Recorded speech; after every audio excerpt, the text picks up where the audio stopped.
lot of these people are following this coaching model that I call Bootstrap Your Way to Bankruptcy. And they're buying things they don't need without validating that there is actually an audience and a need for their product.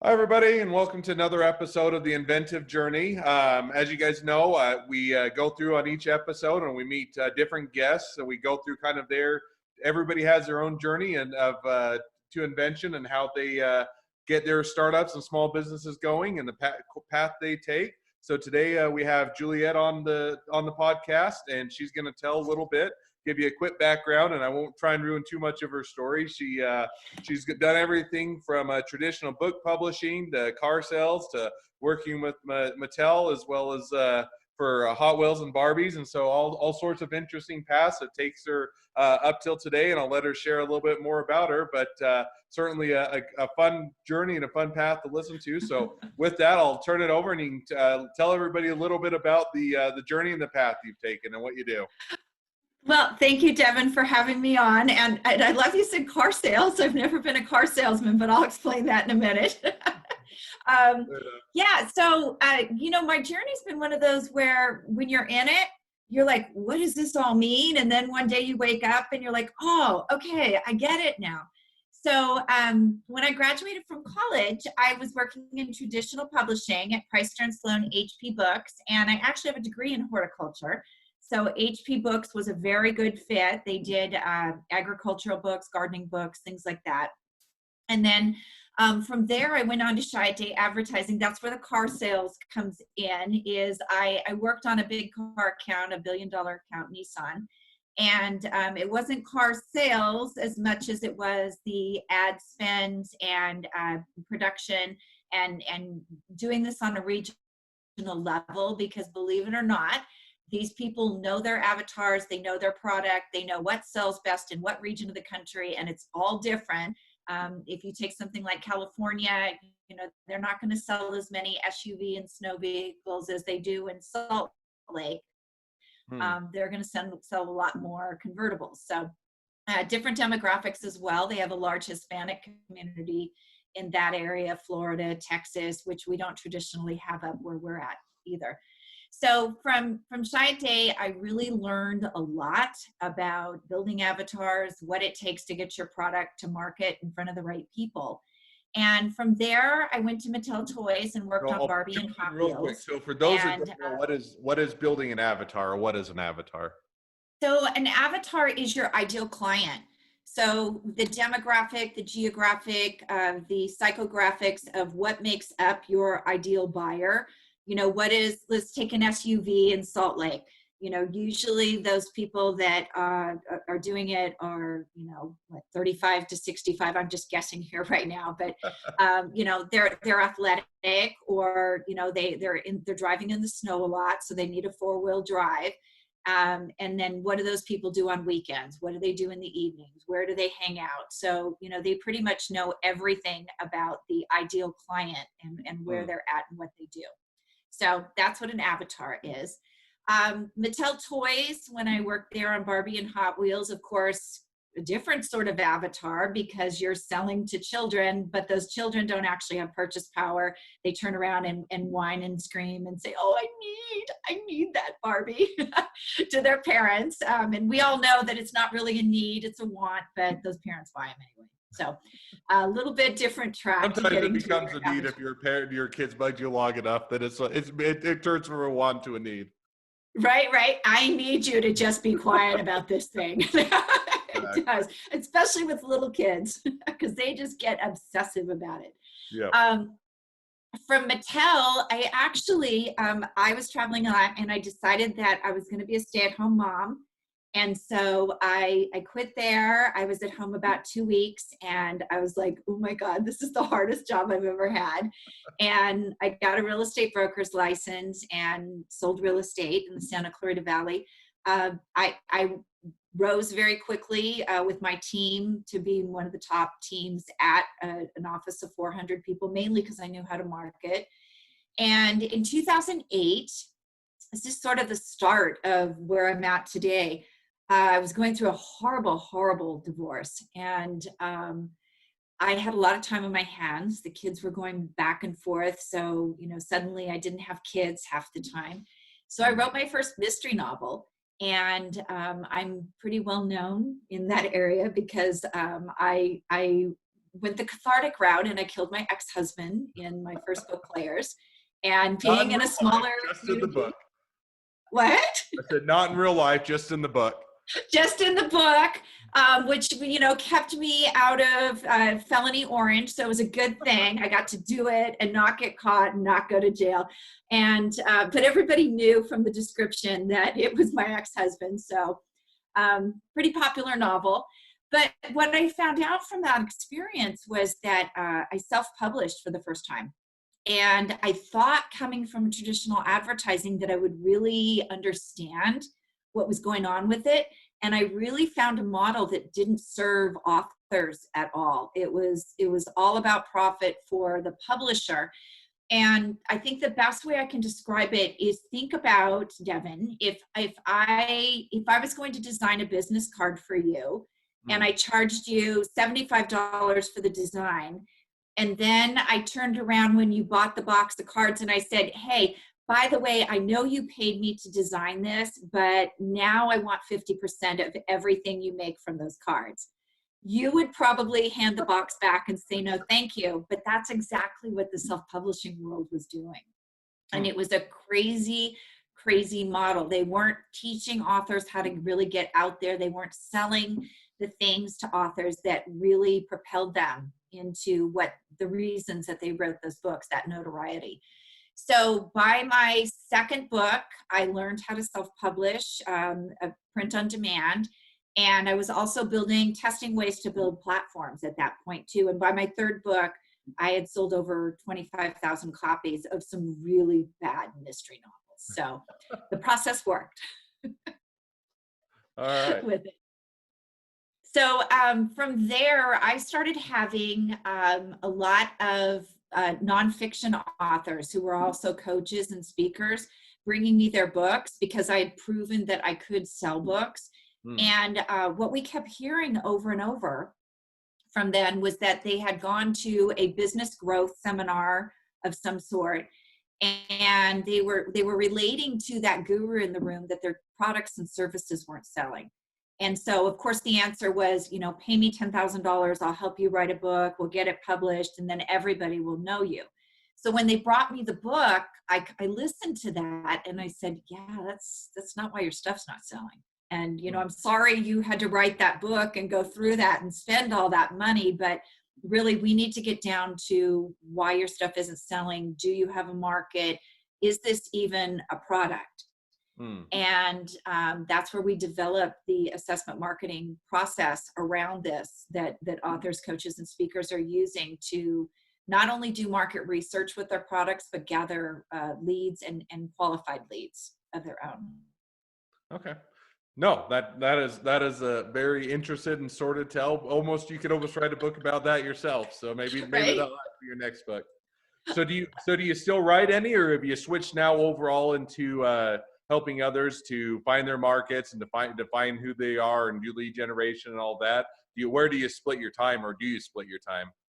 So we split our time between about half between publishing books, and the other half is working with entrepreneurs on the assessments. And by the way, I do have a book. I'm holding the release through this crisis that's going on right now, but it's called Pitch Slapped, and it is pretty much about all that.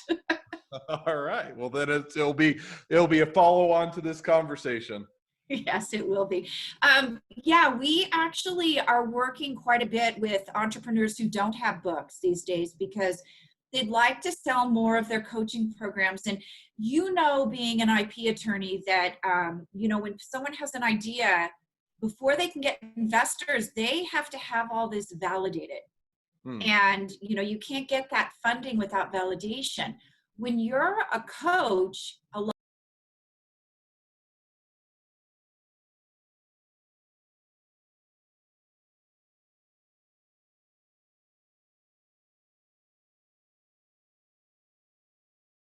lot of these people are following this coaching model that I call Bootstrap Your Way to Bankruptcy. Hmm. And they're buying things they don't need without validating that there is actually an audience and a need for their product. And that is, in a sense, for newer entrepreneurs or coaches, that's what this product that we have does. Okay, no, that's certainly very insightful. So let me jump back because it'll kind of dovetail with what you're saying. So when you took your first book, or you go through the catharticism of killing your ex-husband, get it all out. Then so now I'm going to go and launch that, kind of where you're now helping others with.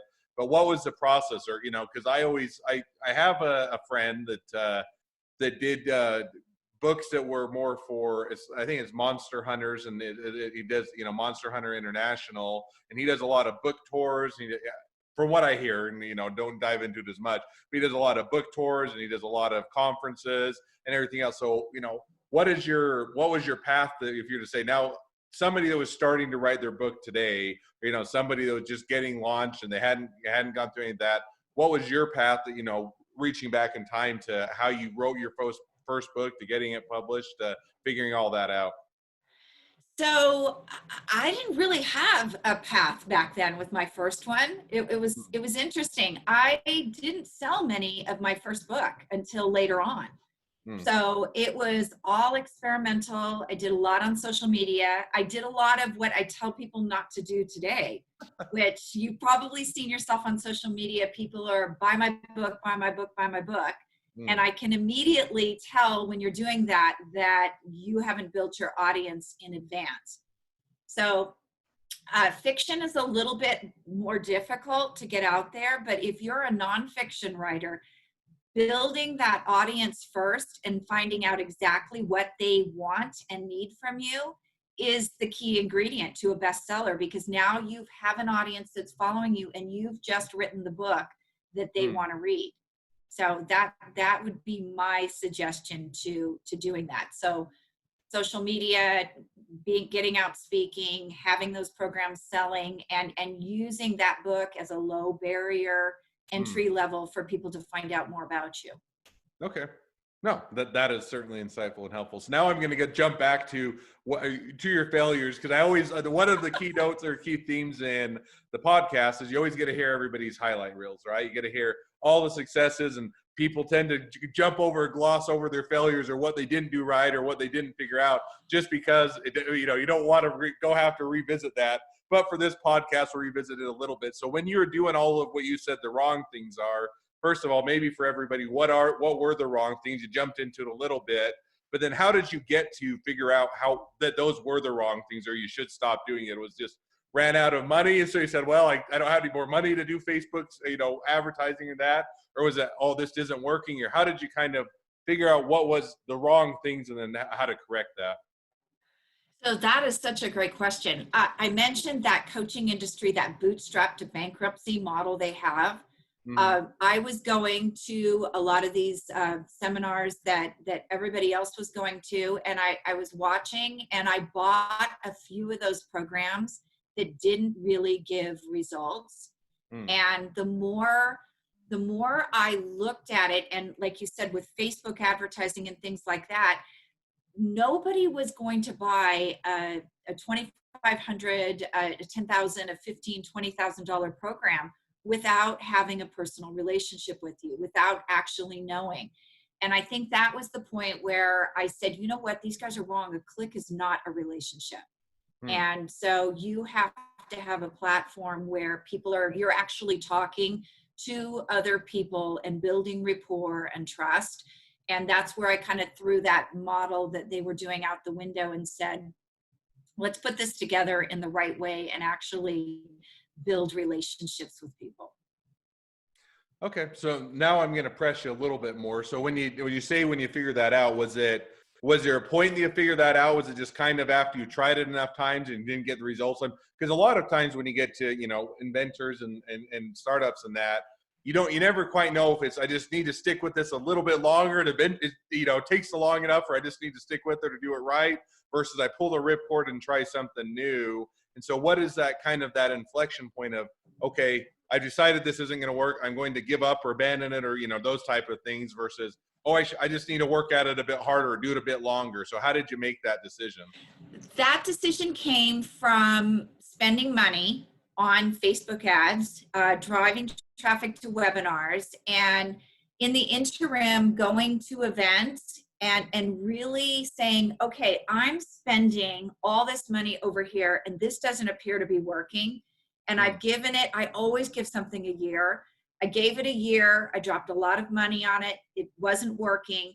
And then I noticed that I was going to events and I was part of masterminds and things like that, where I was actually spending time getting to know people and talk to them. And that was working.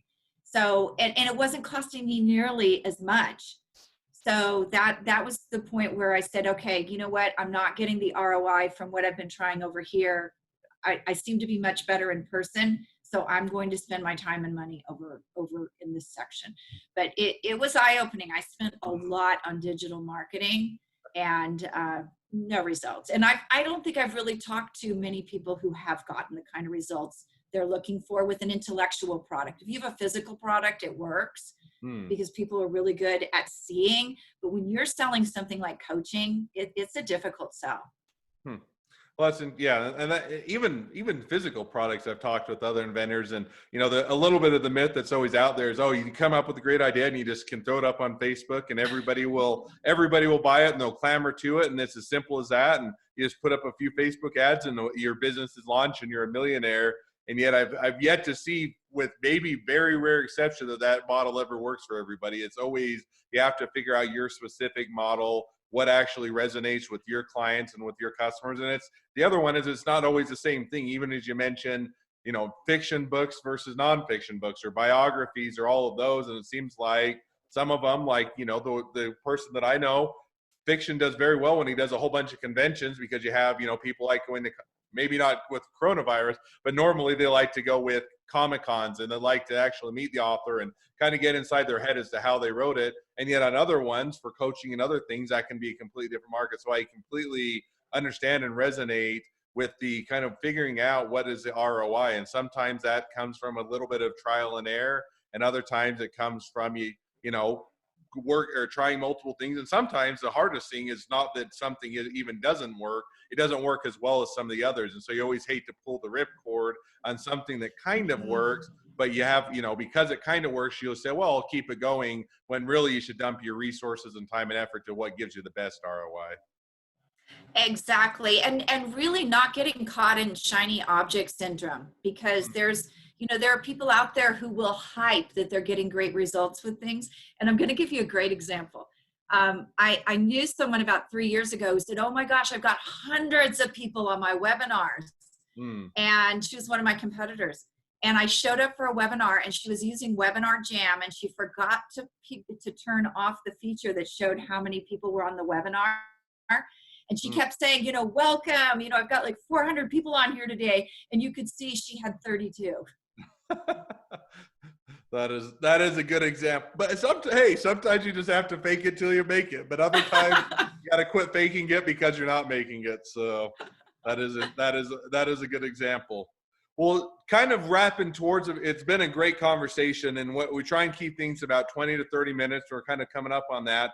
There are always kind of two questions I always like to hit on with everybody on the podcast. Again, kind of hitting with that highlight reel of, we don't always great to hear the highlight reel. It's great to see the success. We want everybody to have success. But, being an entrepreneur can be lonely. Sometimes, first of all, even, I'll go home and I'm married with kids, and, I have 4 kids and my wife, and she's always great to listen to. And, here's all of my frustrations or my successes throughout the day, but she never really gets it, or the frustration or the highs and the lows. And she's just much more of very supportive and helpful. But, one thing that we try and dive into a bit is, what are the highs and the lows, so that those that are on their inventive journey, that are either facing the highs, facing lows, or just getting into it, what their experiences are. So we always, with one of the questions we do is, what was the worst decision you made along your path? And it could be everything from starting out to traditional publishing, time at Mattel, or anything in between. But what was the worst decision you made along your path? And then give a little bit of why. I think that it was getting caught up in that bootstrap to bankruptcy model and thinking that that was something that would work. When you're in the coaching industry, you have to understand from day one that this is a business, and create a sustainable business. And I think that model, when I was out, I was kind of working that the first year and finding out that it wasn't really a path to a successful business. Okay.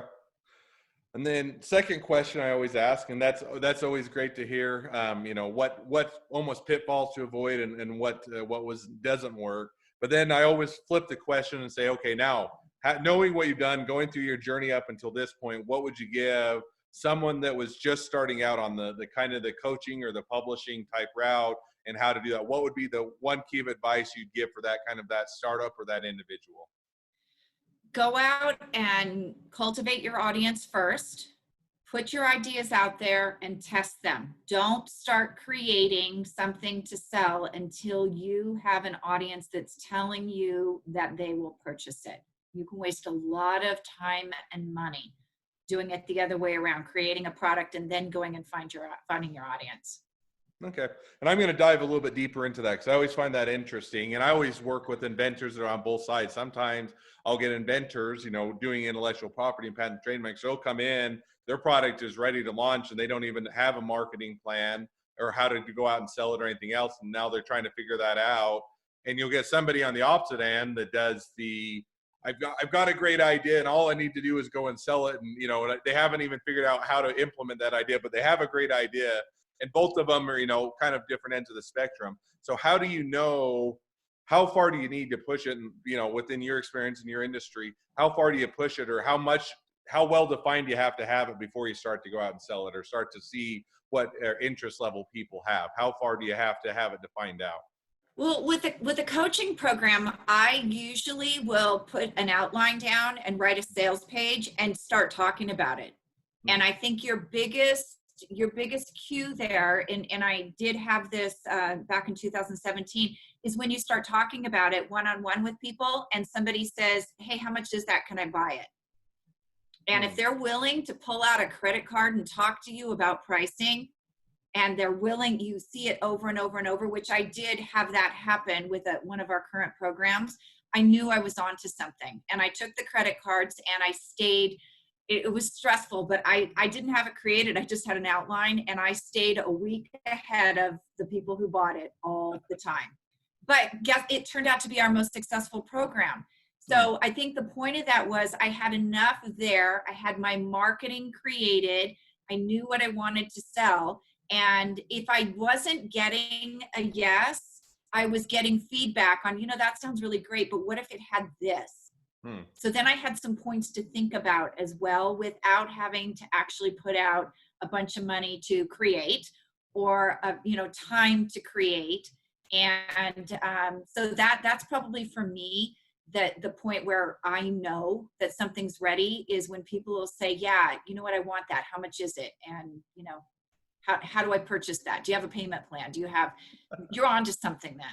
Yeah. And I agree on that. And I think that's always, there's a big difference between when you go ask people what they think of your idea, and they're always nice and they give you feedback, and they tell you how great it is, and I'll go for it and reach for the stars. But then when you ask them, if there's a difference between that versus them wanting to pay for it, or if you ask them, now, do you want to buy it or will you buy it? And the difference in feedback you get of, well, no, or, it's a great idea, but it's not for me, or those type of things always is a much better indicator of whether people actually want it, as if they'll pull out their credit card for it, or if they're just being nice and giving you, don't want to hurt your feelings. Well, exactly. And it's who you ask. Like, don't go ask your mom. Your mom probably thinks everything. She probably has every trophy you ever got as a child, still in her living room. So don't ask your mom. Don't ask your family. Families are usually a downer. There's about half of them, they'll say, that's great. And the other half will be like, why don't you get a real job? But ask people who really and truly would be your ideal client when you're doing that. No, I think that's great advice. I think testing it out, getting it out there. I always think you're better to get it out too early than too late, in the sense that you'll get the feedback, you can iterate on it, but you do have to have it far enough that you can explain it. But once you've got it to at least an outline or explaining it level, you can always go out and build it. But if you're building something nobody's going to want, then you're going to waste a lot of time and effort. and or you can find you wait to find out that I could have made these easy tweaks or these adjustments and it would have made all the difference. So I think that's great advice. Well, with that, we'll kind of wrap things up, but I want to give you a chance to kind of with the audience. As I mentioned in previous podcasts, our audience is pretty diverse. We have everything from venture capitalists, angel investors, startups, small businesses, to people that haven't started yet. They're at a big job or more of a commercial job but are wanting to get into this. But with that, why don't you give you a bit of time, let them know how to reach out to you, how to get involved or to get involved with your business and support you.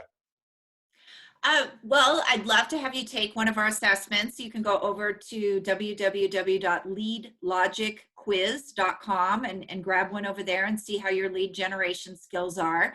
Also, you can reach out to me at juliet@superbrandpublishing.com, either for publishing or the assessments. And I'd love to hear from you guys. Oh, also, wait a minute. I do have a podcast. I forgot. Devin was just interviewed for it yesterday. You can also reach out and listen to us over at Promote, Profit, Publish. We have a podcast over on iTunes, YouTube, Apple TV, Roku. You can find us in a multitude of places. Awesome. Well, great. Well, I will certainly put all of that in the show notes and or encourage everybody that is thinking about publishing and seminars and anything else in that realm to hit you up, reach out to you, and take your assessments or get some help with publishing the book. So thank you for coming on to that. It's been great to hear your inventive journey and your path. And so with that, we'll let you go and wish you the best of your ongoing and continued journey. Great. Thank you for having me, Devin. Thank you.